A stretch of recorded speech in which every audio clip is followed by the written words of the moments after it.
ya, saya tunjukkan. Di dalam agama Islam ada penebusan, Bang. Ah, nggak salah.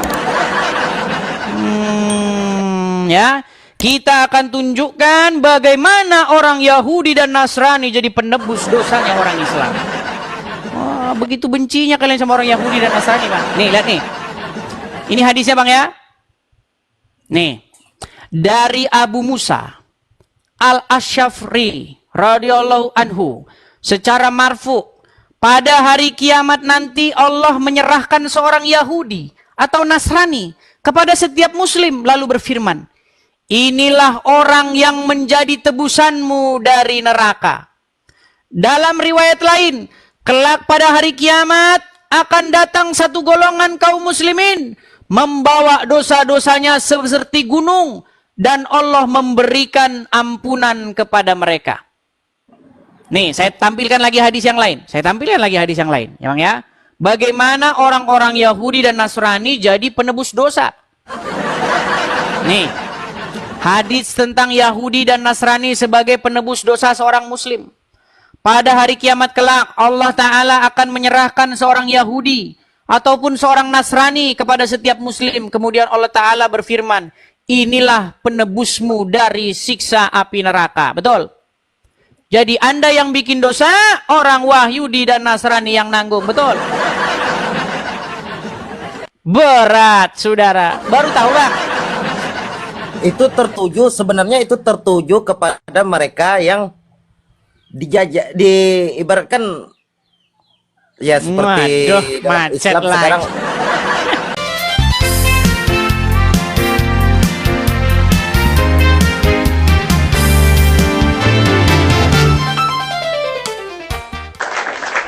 Framing katanya. Framing bagaimana? Ya, saudara Kiki. Ya, selamat pagi Bang Edis. Ya, muslim, Bang. Alhamdulillah. Ya, silakan Bang, nyalakan kamera. Oke. Silakan kamera dinyalakan.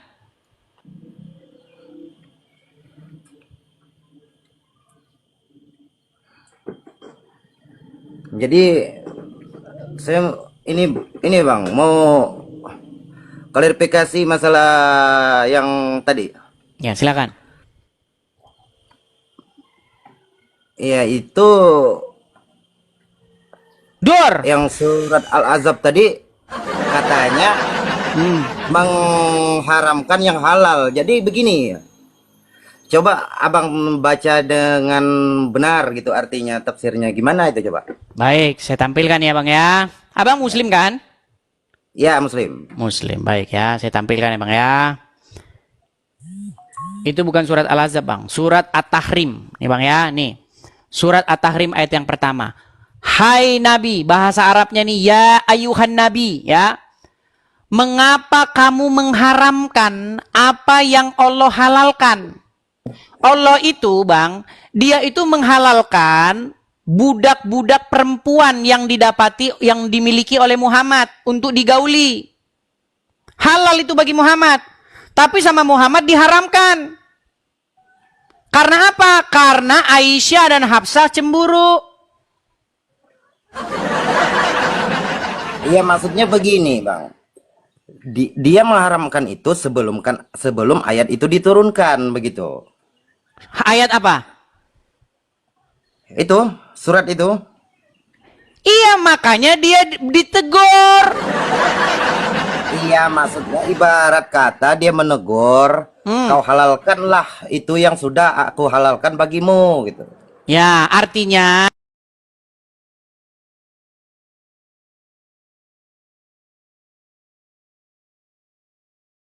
Ya, betul. mengucapkan kesalahan. Padahal di dalam hadis Muhammad berkata apa? Tidak pernah keluar dari mulutnya kecuali kebenaran, betul? Iya, betul. Nah, berarti yang bohong Allah apa Muhammad? Sebenarnya Muhammad itu bukan berarti dia bohong. Seorang Nabi Muhammad, Bang, Nabi Muhammad kami bilang, itu, Bang, Muhammad bilang tidak pernah keluar dari mulutnya kecuali kebenaran. Berarti yang keluar dari mulut Muhammad selalu benar, betul? iya benar yang diucapkan. Sekarang dia Nabi ditegur Muhammad. atas apa yang terucap dari mulutnya. Berarti yang keluar dari mulutnya benar atau salah? Iya, itu kan dia salah, keluar Nah, keluar. salah. Berarti waktu Muhammad ngomong tidak keluar dari mulutnya kecuali kebenaran, berarti dia bohong nggak? Itu kan ayat itu keluar di penghujung. Bang, saya kuatkan lagi dengan Al-Quran. Di dalam Al-Quran tertulis, wa ma yantiqu anil hawa in huwa ila wahyu yuha. Tahu nggak artinya apa? Ya coba silakan Artinya, terjemahkan. tidaklah yang diucapkan oleh Muhammad itu berdasarkan hawa nafsunya, melainkan yang diwahyukan kepadanya. Tahu? Berarti Muhammad tidak pernah mengucapkan sesuatu berdasarkan hawa nafsunya, betul? Betul. Nah, waktu dia mengharamkan yang halal, itu terucap dari hawa nafsunya nggak? Keinginannya pribadi nggak? Ya karena sebelum Jangan itu dia karena dulu, melakukan. jangan karena dulu. Berarti dia mengucapkan sesuatu yang berdasarkan kemauan dirinya sendiri nggak? Ya jelas. Nah, terus yang benar yang mana? Karena Quran berkata, tidaklah yang diucapkannya itu berdasarkan hawa nafsunya. Nyatanya yang diucapkan Muhammad berdasarkan keinginannya sendiri. Ayo, mana yang benar? Yang bohong siapa? Allah apa Muhammad? Nggak ada kebohongan di situ. Bingung dia, temen. Gini bang, ya saya tahu bang. Mungkin kalau langsung hari ini juga, abang pasti tidak akan sanggup. Karena begini bang, sudah proses dari kecil, sudah diajarin Muhammad itu nabi yang hebat, ya kan? Muhammad luar biasa, ya kan? Suri tauladan. Kalau langsung Anda begini memang nggak sanggup. Tapi gini bang, saya mau memberitakan satu nama bang, yaitu Yesus. Di mana Yesus berkata, akulah jalan dan kebenaran dan hidup. Yesus tidak ada dusta dalam mulutnya bang. Yesus memberitakan kebenaran. Berbahagialah orang yang tidak menolaknya. Nah di sini saya mengundang Anda bang Kiki untuk percaya kepada Yesus dan meninggalkan yang tukang bohong-bohong itu.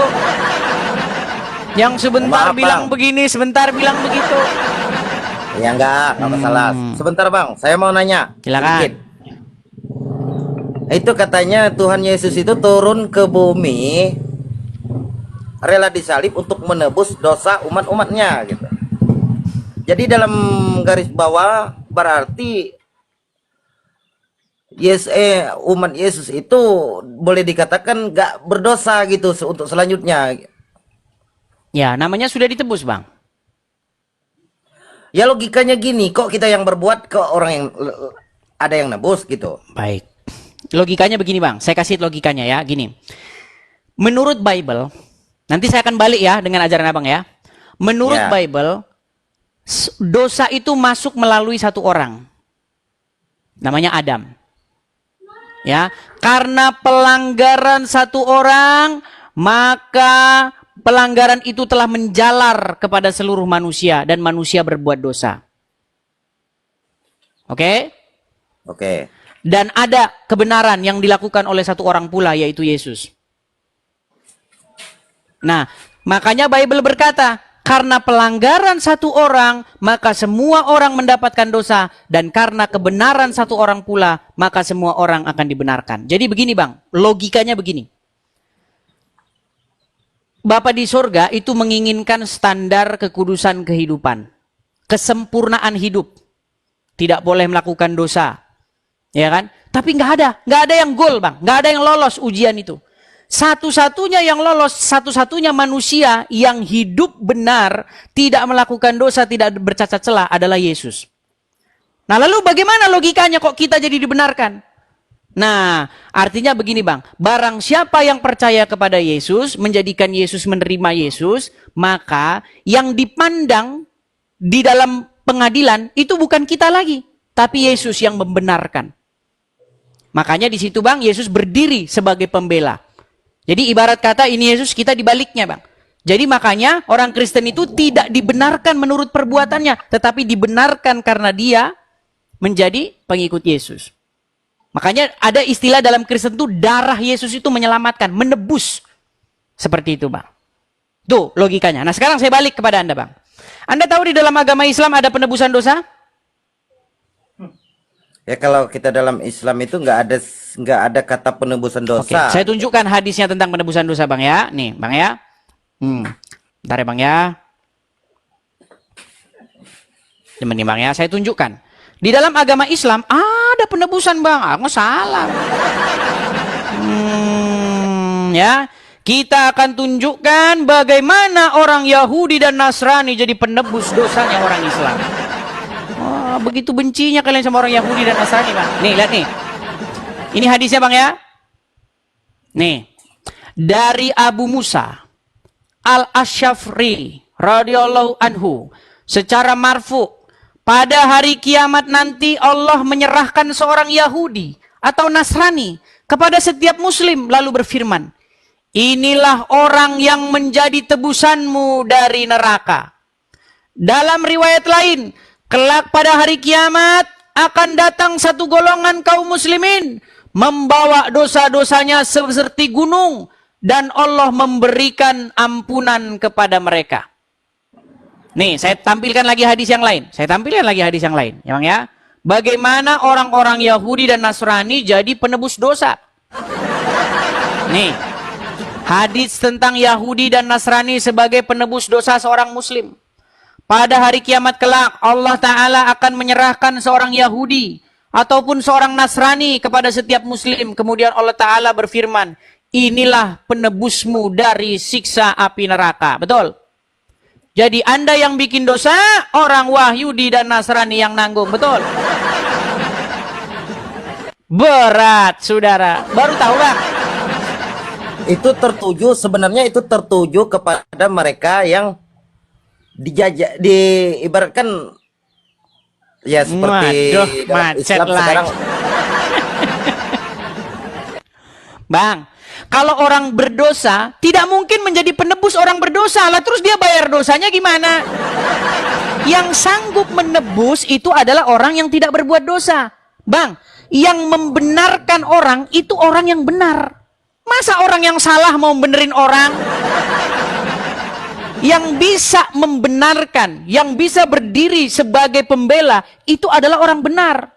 Bukan orang yang turut ikut didakwa. Gimana? Gitu, Bang. Ya, jadi sederhana kok konsep kekristenan itu, Bang. Oleh karena kesalahan satu orang, yaitu Adam yang pertama, maka semua orang mendapatkan dosa. Dosa itu menjalar kepada seluruh manusia. Tetapi oleh kebenaran satu orang pula, yaitu Yesus, maka setiap orang yang percaya kepada Yesus dibenarkan oleh karena kebenaran yang Yesus lakukan. Seperti itu, Bang, mendapat pengampunan. Makanya Yesus ketika disalib dia berkata, ya Bapa, ampunilah mereka sebab mereka tidak tahu apa yang mereka perbuat. Seperti itu, Bang. Iya. Iya, makanya Abang menjadi pengikut Yesus. Abang malah nekat aja jadi pengikut orang yang di kuburan. Coba, Bang, Anda sebagai Muslim, Anda mengikuti Muhammad, betul? Betul. Muhammad ada di kuburan, betul? Kita bukan mengikuti Muhammadnya, kita mengikuti syariat-syariat gitu. Ya, berarti Muhammad bukan pemimpin. Dia penyampai, bukan seorang pemimpin. Bukan seorang pemimpin katanya. Kalau ada lagu begini, Muhammad, Muhammad, Muhammad nabiku, Muhammad pemimpinku. Pernah dengar lagu itu? Dia sebenarnya bukan arah ke pemimpin, dia penuntun gitu. Penuntun, oke, dia penuntun. Oke lah, dia penuntun. Sampai hari ini Muhammad masih penuntun umat muslim gak? Iya, apa yang diajarkan sampai hari ini masih. Oke, berarti sampai hari ini Muhammad masih disebut sebagai penuntunnya orang Islam, betul? Muhammad ada di mana, Bang? Ya, Muhammad ada di kuburan. Berarti umat Islam dituntun oleh orang dalam kubur, betul? Ya kan, dituntun ilmu yang berat. telah dia kasih lagi masih hidup gitu. Makanya gini, Bang, di dalam kekristenan, Bang, saya pernah, Bang, ini cerita kisah nyata, Bang, ya. Saya itu senang, berburu. Berburu, saya senang. Nah, suatu ketika, saya itu duduk-duduk di pekuburan. Oke? Oke. Nah, ketika di pekuburan itu saya merenung sejenak. Ternyata semua orang ini nanti ujung-ujungnya ya ditanam dalam tanah, mati. Ya kan? Nah, menjadi pertanyaan besar, Ternyata Bang, masalah utama yang dihadapi umat manusia sepanjang sejarah itu adalah kematian. Manusia itu mencari daya upaya. Dia cari segala upaya, teknologi, sains, semua untuk mengatasi satu masalah yang tidak teratasi ini. Semua manusia akan takluk oleh maut, oleh kematian itu. Nah, di dalam Bible diceritakan bagaimana ada sosok yaitu Yesus yang mengalahkan maut. Makanya di dalam Bible itu ada satu ayat yang sangat luar biasa. Hai maut, di manakah sangatmu itu? Makanya satu tokoh yang mengalahkan kematian yaitu Yesus bangkit, masuk ke dalam hidup yang kekal. Nah, saya sebagai orang Kristen, saya baca itu saya percaya. Nah, makanya Bang begini. Sebenarnya kita ini mencari hidup yang kekal. Kalau bahasa orang awamnya itu surga, betul? Betul. Kalau kita mau menuju hidup yang kekal, kita mau menuju surga itu, yang harus kita ikuti orang yang naik ke surga atau orang yang turun ke kuburan. Secara logika.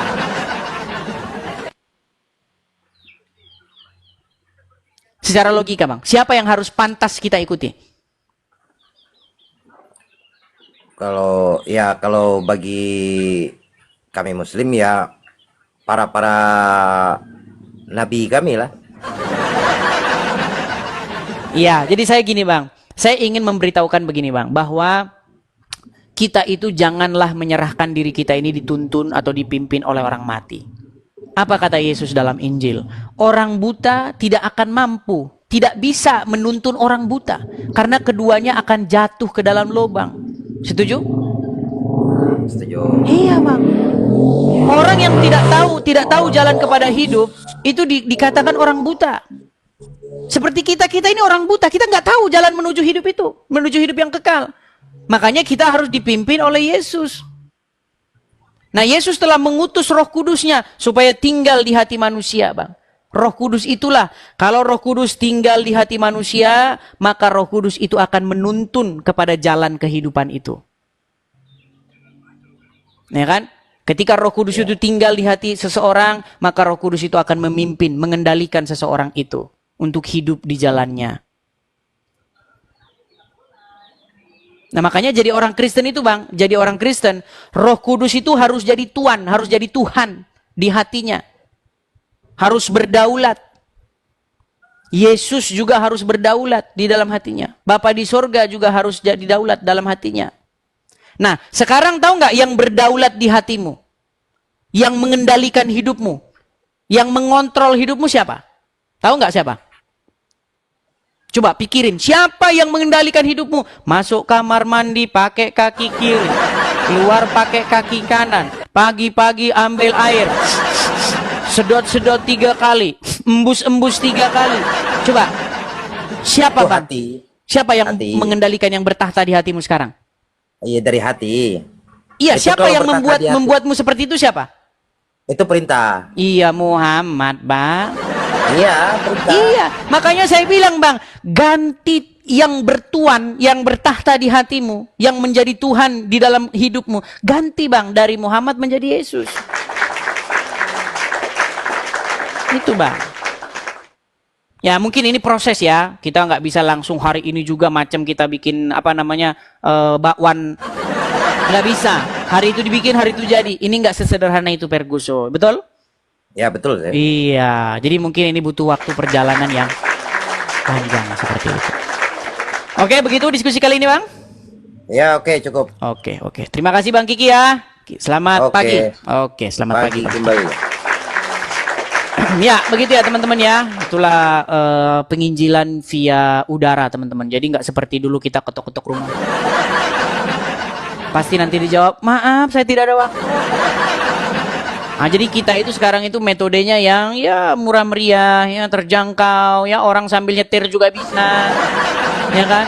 Orang sambil ya di WC juga dia. Saya matikan dulu, pembesar suaramu, Nandar. Saya nggak pakai pembesar. Pembesar dari kamu mana? bohong terus. Loh. Dari mana pembesar? Dimatikan dulu pembesarnya. Loh, apa yang dimatikan? Oke, berarti betul Takut. nggak? Yang keluar dari mulut Muhammad Oke, kebenaran. kita dua arah ya. Yesus atau Nabi Muhammad yang berdusta. Oke. Gimana? Yang keluar dari mulut Muhammad selalu kebenaran. Iya, betul? makanya pakai timer nanti kita pakai timer dulu. Sebentar. Gimana, berani apa Yang enggak? keluar dari mulut Muhammad selalu kebenaran, betul? Sesuai dengan hadis ini. Yang keluar dari mulut Yesus apakah semuanya kebenaran, saya tanya? Baik, nggak jawab. Kita taruh di bawah Loh, ya. jangan turunkan. Tidak jawab dia. Oke, baik. Kita lanjutkan kembali. Oke, kita kasih naik ada Budi. Ya, Budi ya. Ditanya apa? Lari kemana? Ya, Budi. Selamat pagi. Budi. Ya, sebentar. Ya. Saya undang Anda untuk menyalakan kamera. Saya berharap ketemu Muslim yang ngerti dengan agama Islam ya. Saya nggak mau diskusi dengan orang-orang Islam awam karena saya ditegur terus.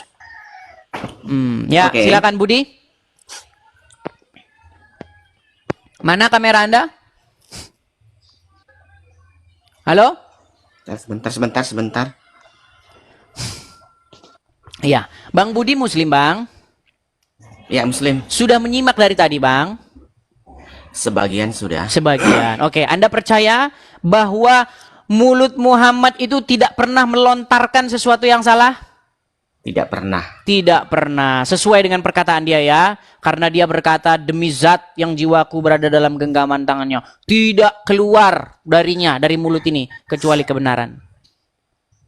Nah, sementara di dalam hadis, di dalam Al-Quran, Muhammad mengucapkan kata-kata yang salah. Mau saya kasih contohnya? Ya, coba. Baik.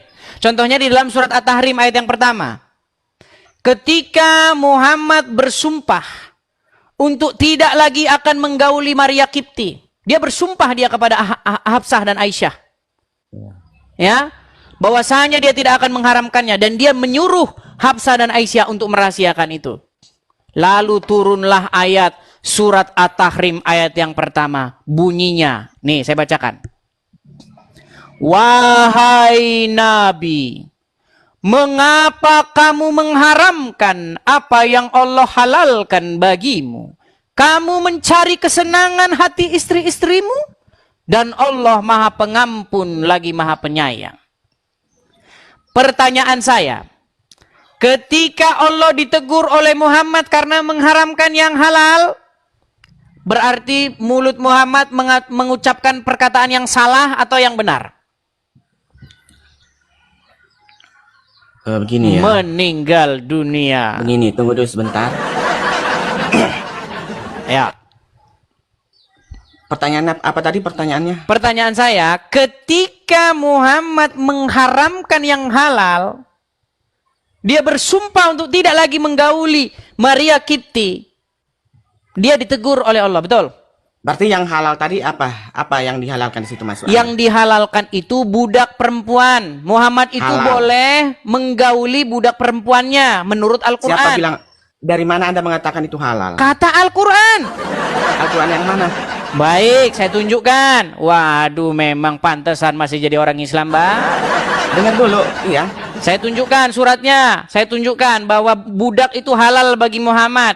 Oh, Anda itu jadi orang Islam tapi tidak Mana? mengerti Tunjukkan, agama tunjukkan. Islam. Nih, bacakan. Saya bacakan ayatnya nih.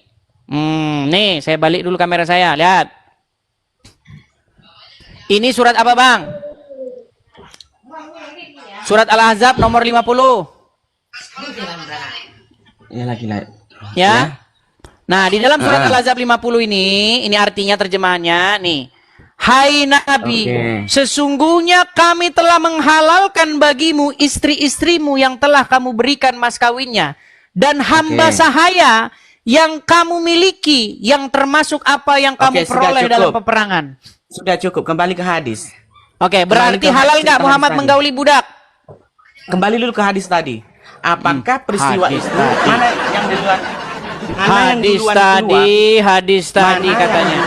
Keluar peristiwa itu atau Al-Quran? Baik. Mana yang duluan keluar? Baik, saya tunjukkan. Saya tunjukkan. Nih, lihat ya. Bentar. Nih, saya balik kamera saya ya. Oke. Aduh, sebentar. Saya balik dulu kamera saya. Up. Nah, ya. Nih. Berdebat. Islam Kristen. Wahai Nabi, mengapa kamu mengharamkan apa yang dihalalkan Allah bagimu? Oke, udah cukup. Hmm. Apa hubungannya dengan peristiwa hadis tadi? Mana yang duluan peristiwa itu dulu atau ayat ini keluar? Ya sudah pasti duluan ini, karena Muhammad sudah dikatakan itu dihalalkan. Kenapa kau haramkan? Nah, ini kau salah memahami konteksnya. Hadis itu, peristiwa itu belum keluar ayat ini. Ya sudah, sekarang intinya peristiwa gini. Intinya yang keluar dari mulut Muhammad salah atau enggak? Ketika peristiwa di dalam hadis itu yang dilakukan oleh Nabi Muhammad, kemudian turunlah ayat. Oke, itu. berarti ditegur karena benar atau karena salah? Berarti benar salahnya Nabi Muhammad itu tidak dikatakan benar Baik. salah.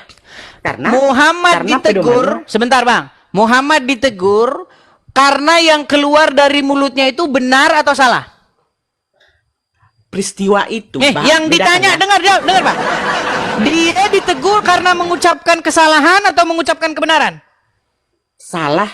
Salah. Kalau sudah ada hukumnya. Salah. Barusan dia di hadis mengatakan apa? Di dalam hadis dia mengatakan apa? Tidak pernah keluar dari mulutnya kecuali kebenaran, betul? Ya, dengarkan saya dulu, boleh? Boleh? Dengarkan saya dulu, boleh? Silakan. Al-Quran itu turun karena peristiwa yang dilakukan oleh Nabi Muhammad. Peristiwa yang dilakukan itu tidak boleh dikatakan salah atau benar sebelum ada hukum yang mengatakan salah atau benar. Nabi Muhammad melakukan sebuah tindakan, dalam pandangan dia ternyata kan tidak kita boleh salah. Sebuah tindakan, dalam pandangan dia ternyata kan tidak kita boleh salah. Berarti dia salah. Tidak salah. Nggak salah gimana? Jadi nggak salah, ditegur karena nggak salah. Salah dikatakan perbuatannya itu salah kalau sudah Baik. ada hukum mengatakan Saya itu tampilkan salah. hadis yang lain. Saya tampilkan hadis yang lain. Dengarkan dulu. Artinya turunnya Al-Quran itu adalah asbabun nuzulnya dari ini. Sebab turunnya ayat itu menjelaskan dari peristiwa bahwa tidak boleh serampangan melakukan sesuatu yang halal menjadi haram. Baik. Paham? Kalau bunyi ayatnya, mengapa kamu mengharamkan yang dihalalkan? Itu kan bunyi ayatnya. Ya. Nah, berarti sebentar. Berarti sudah dihalalkan nggak oleh Allah itu? Apanya? Saya ulang. Wahai Nabi, mengapa kamu mengharamkan apa yang dihalalkan Allah bagimu? Oke. Berarti sama Allah sudah dihalalkan belum? Nah, setelah peristiwa ini ada nggak yang dilakukan seperti itu? Ditanya. Yang berarti sudah dihalalkan belum? Apanya dihalalkan? Ini memang berat nih orang nih. Anda tidak tahu. Pelan-pelan ya, pelan-pelan. Dengarkan saya dulu. Apakah Allah apakah Allah menegur seseorang karena seseorang itu belum tahu atau karena sudah tahu? Ya belum tahu. Contoh. Belum ada hukum. Belum ada hukum. Contoh. Mengapa kamu mengharamkan menggauli yang dihalalkan? Berarti sudah dihalalkan belum? Dengar dulu ya. Sebentar, saya tanya. Ini terakhir nih. Kita nggak bisa lanjut lagi. Kalau saya berkata, mengapa kamu mengharamkan menggauli yang sudah dihalalkan bagimu? Berarti sudah dihalalkan belum? Berarti peristiwa itu belum ada hukum sebelum turunnya Al-Quran itu. Baik, itulah dibawa menjadi dulu. asbabun nuzul. Berarti itulah asbabun. Ini loh ya, lihat nih. Bagaimana di sini bunyi ayatnya? Lihat nih. Aduh, memang berat benar ya. Nih, lihat nih. Nih ya, di dalam surat At-Tahrim ayat yang pertama. Wahai Nabi, ya Nabi, mengapa kamu haramkan apa yang Allah halalkan? Berarti di sini Allah sudah menghalalkan, tapi diharamkan oleh Muhammad. Balik-balik lagi.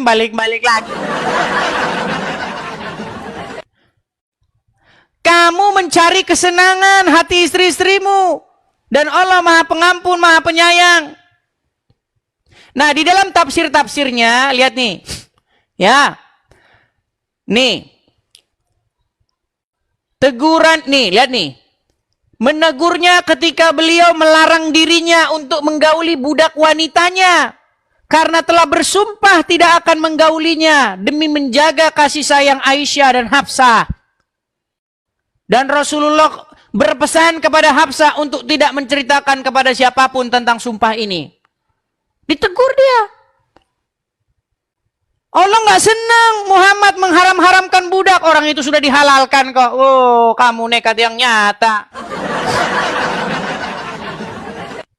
Ya, Allah sangat perhatian. Ya, sangat perhatian dengan urusan yaitu.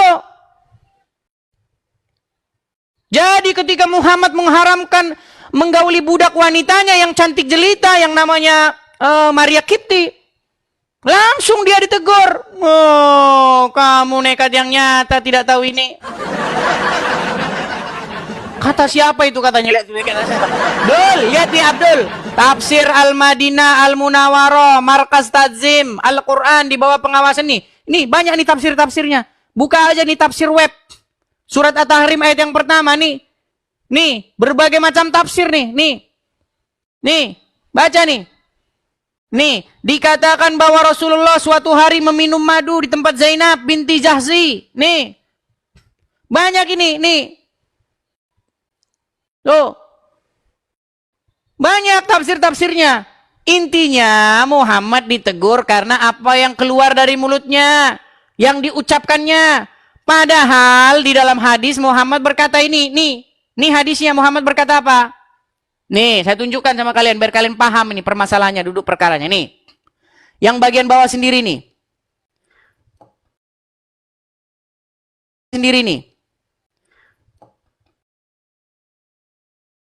Tulislah demi zat tidak keluar darinya, maksudnya dari mulut, karena Muhammad ini sambil menunjuk telunjuknya ke mulut, ya, tidak keluar darinya dari mulutnya kecuali, tapi ternyata Muhammad ditegur atas apa yang keluar dari mulutnya. Makanya yuk pahami dulu persoalannya sebelum naik. Asal naik-naik sah. Yo, silakan. Ya. Kita kasih naik ada Kiki. Menyaksikan rangkaian video yang panjang ini dan semua yang kita dengar kiranya itu boleh menambah wawasan serta pengetahuan kita untuk menguatkan iman kita semuanya, sebab semakin banyak kita mendengar maka semakin timbullah iman. Seperti firman Tuhan berkata, iman timbul dari pendengaran dan pendengaran akan firman Kristus.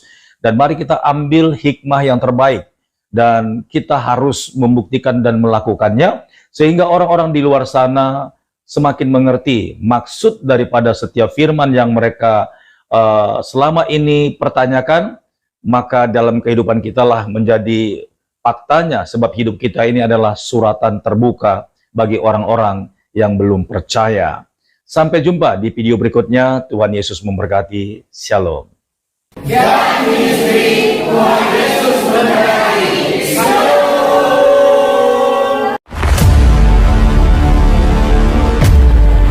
Segala sesuatu yang masuk lewat mulut keluar lewat mulut. Tidak mungkin ada orang kerasukan roh jahat kalau tidak orang itu menjadi kembali sehat. Dalam nama Yesus, dalam nama Yesus, dalam nama Yesus, menjauhi kejahatan. Bilang ini punya kerajaan surga dalam nama Yesus. Yesus sangat tahu bagaimana cara menyembuhkan orang buta. Diambil keputusan dan nama Yesus. Jangan lama-lama. Aku perintahkan kau demi nama Yesus.